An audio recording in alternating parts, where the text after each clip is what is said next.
Alors quand on a eu l'annonce de confinement, d'abord on a un petit peu paniqué dans le sens où on ne savait pas comment on allait gérer par rapport à nos patients, à savoir que certains sont suivis plusieurs fois par semaine pour tous les suivis post-opératoires ou de rééducation, en ostéo, en kiné, etc. Du coup on ne savait pas comment on allait pouvoir assurer ce suivi, soit à domicile, soit en téléconsultation.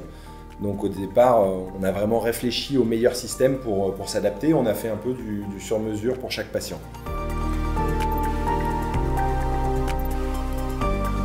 On a fait du cas par cas au début en s'organisant par Doctolib déjà pour prévenir nos patients, et ensuite on les a appelés directement pour voir si on pouvait assurer avec eux une téléconsultation. Donc on a dû avoir différents outils technologiques pour pouvoir soit le faire par visio, soit effectivement se déplacer directement.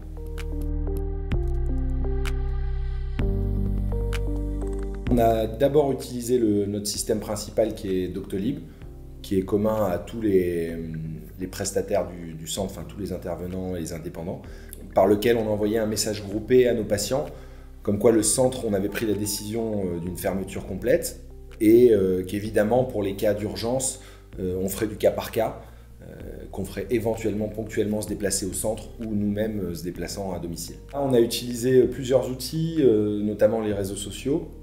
On a fait d'abord un peu de mailing spécifique pour les patients qui étaient dans les semaines à venir. Et ensuite, on a fait pas mal d'informations sur Facebook et Instagram. Notamment, on a promulgué des conseils sur le suivi d'activité physique pour ceux qui se faisaient coacher. Donc, on a mis des cours en ligne.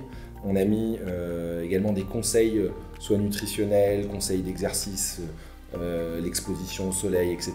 On a essayé de continuer nos conseils qu'on fait de manière spécifique, mais en donnant des outils un peu plus généraux. Et on a notamment aussi créé un blog pour rattacher des articles un peu plus pointus, un peu plus scientifiques, chose qu'on n'avait pas faite avant. Donc c'est des nouveaux outils qu'on a développés depuis peu.